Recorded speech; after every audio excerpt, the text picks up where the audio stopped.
Live, local, breaking news. This is WYFF News 4 at 6 in high definition. Witnesses say a man trying to get to the bus stop was hit and killed this morning by a deputy.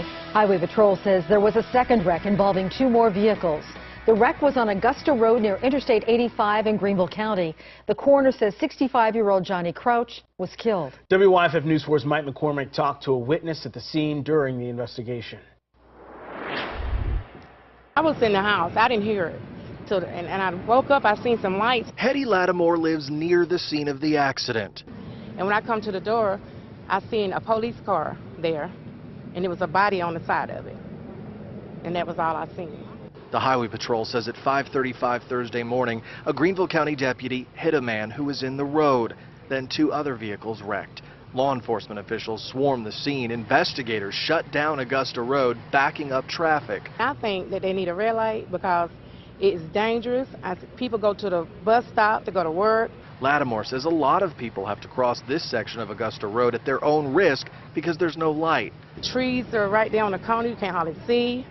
And a lot of people done letting it wrecked out here, right out here in front of this, out here on this road. Now the Highway Patrol is working to figure out why the accident happened, and people living around here are wondering if this loss of life will lead to changes that'll make this stretch of Augusta Road safer. It's sad. I mean, something need to happen. I mean, they need to do something. That's how I feel about it, because it's sad. That was Mike McCormick reporting tonight. WYFF News 4's Tim Waller is live near the scene of the accident this evening. Tim, pedestrian deaths in this state are among the highest in the country. Absolutely, Carol and Nigel. For many years, South Carolina has had one of the worst rankings in this nation when it comes to pedestrian fatalities. In fact, we have spent the day digging into the numbers. Check this out. Between 2003 and 2012, more than 1,000 people on foot have been killed by vehicles. And look at Greenville County. In the year 2012 alone, 13 pedestrian deaths according to the National Highway Transportation Safety Administration. Now, the reason being cited for this high rate of pedestrian deaths, a lack of signals and sidewalks, coupled with a very large number of people who get to where they're going on foot. In fact, right after the death of 65-year-old Johnny Crouch this morning, not far from where I'm standing, community activist Jack Logan complained about the dangers of the road that were created, he says, by some recent upgrades. There's no signal light there for the cars coming across and to know who have the right-of-way. There's no pedestrian sign there to direct the pedestrian in crossing the road. Now, critics say South Carolina spends less than 1% of its transportation budget on projects that make pedestrian traffic safer, things like sidewalks and pedestrian crosswalks. We have also obtained numbers on fatal accidents involving law enforcement vehicles. Check this out. Since 2010, 28 people have died in collisions with police vehicles. Nearly 2,000 have been injured in collisions involving police or deputy-involved vehicles. Tim Waller, WYFF News 4, live in Greenville County tonight.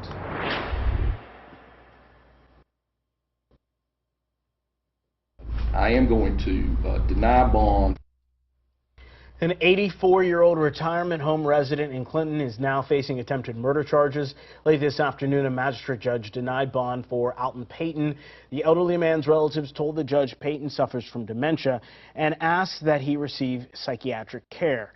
Payton spent the night locked up at the Johnson Detention Center. News 4's Stephanie Trotter brings us the latest from outside the Clinton Police Station. Investigators here spent much of the night talking with witnesses, as well as the man they say was behind the wheel of the car that ran into Bailey Manor. After reviewing all of the evidence at hand, their conclusion was to charge Alton Payton with attempted murder. I just have, and disbelief, to be honest. So I have no idea what happened. Bailey Manor Administrator Rita Stanley served Payton lunch. He was sent with another resident, having a pleasant conversation, saw him several times, smiling, fine. What happened between lunch and the crash has her puzzled. She says she looked Payton square in the eyes as he floored his car through the front doors, coming right at her. SLED investigators interviewed Payton and, after consulting with the solicitor and police, moved forward with attempted murder charges. The chief says he has no doubt in his mind Payton, who could come and go as he pleased, drove into the facility on purpose. The chief is praising the home staff, who got all 36 elderly people out alive in under 8 minutes. When I pulled up, I mean, it was not like is there going to be a body in there? It's going to be how many bodies, you know, and look, fortunately there wasn't any.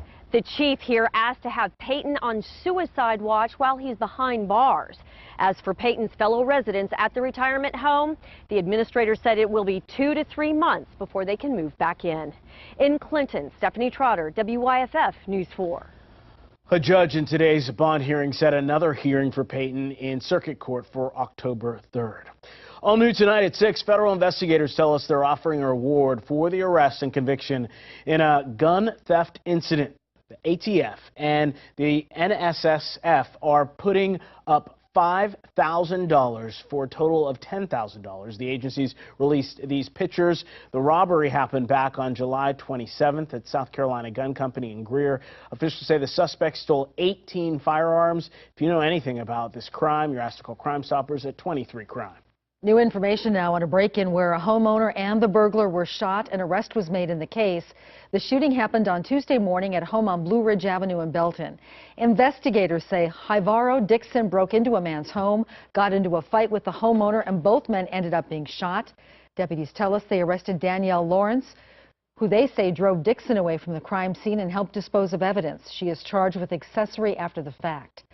Dixon will face numerous charges once he's released from the hospital, including burglary and possession of a weapon during a violent crime. An update for you on the investigation into a fire that destroyed an Asheville doctor's office. Investigators are calling the fire at the Biltmore Family Medicine suspicious. The call came in around 3:15 in the morning on August 4th. Officials say the facility had not been occupied that weekend. More than 40 firefighters responded to the scene, but the medical office was considered a total loss. Investigators are asking anyone who have any information on this case, call Crime Stoppers at 828-255-5050. Chief Meteorologist John Sesrich is out of the studio this evening, and he's out on the farm. That's right. News 4 meteorologist Chris Justice is with him at Chris's family farm. John. Hello, Nigel and Carol. Yeah, we're having a good time. Yeah. Chris, you know, we talked about apples, but you can't have a farm without animals, No, right? no, and we have to put us, they had to put us to work here. We got to feed the animals before we can feed ourselves. And John, these are alpacas, just a sample of some of the animals we have here. So John, why don't you give them their supper here? They're getting kind of hungry. Yeah, they look like it. How about here? Come on, guys. This is Larry, Curly, and Mo, our alpaca family here. Come on, guys. Do you know which one's Larry? I do not. They all look curly. They all look curly, yeah. Now, they make some good fur. Alpaca wool actually is something a lot of people like to make scarves out of and that kind of thing. They're a little shy of humans, though. And your mom was saying they're about 4 years old? About 4 years old, yeah, yeah. Cool. So, yeah, good stuff out here, good weather. They have those wool on them, and that even in the summer holds in the heat. We shear them a couple of times a year to keep them cool. Interesting. Yeah. Interesting stuff. All right, Chris, I know we're talking about apple season, which obviously means heading into autumn football season. Absolutely. They already had the kickoff there at USC. In Columbia, take a look at the temperature. Wow, the fans are sizzling in Williams-Brice Stadium right now. It's in the 90s, but at least humidity levels are fairly low, which isn't bad, but not much in the way of a breeze. But at least in the second half, after the sun goes down, they'll start to cool down into the 80s, which will be a little bit better. So Chris and I'll be back live from his home right here, and we'll chat weather a little bit later on. Now back to you, Carol.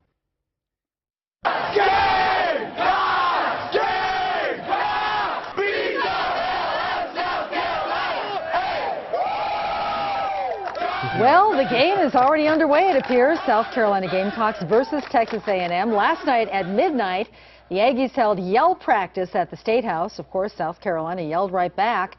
An Aggie yell leader says that the yell and chants are all in good fun as a new rivalry in the SEC is born. Sports Director Brad Froelich is on the sideline right now at Williams-Brice Stadium. We'll have all of the highlights after the game.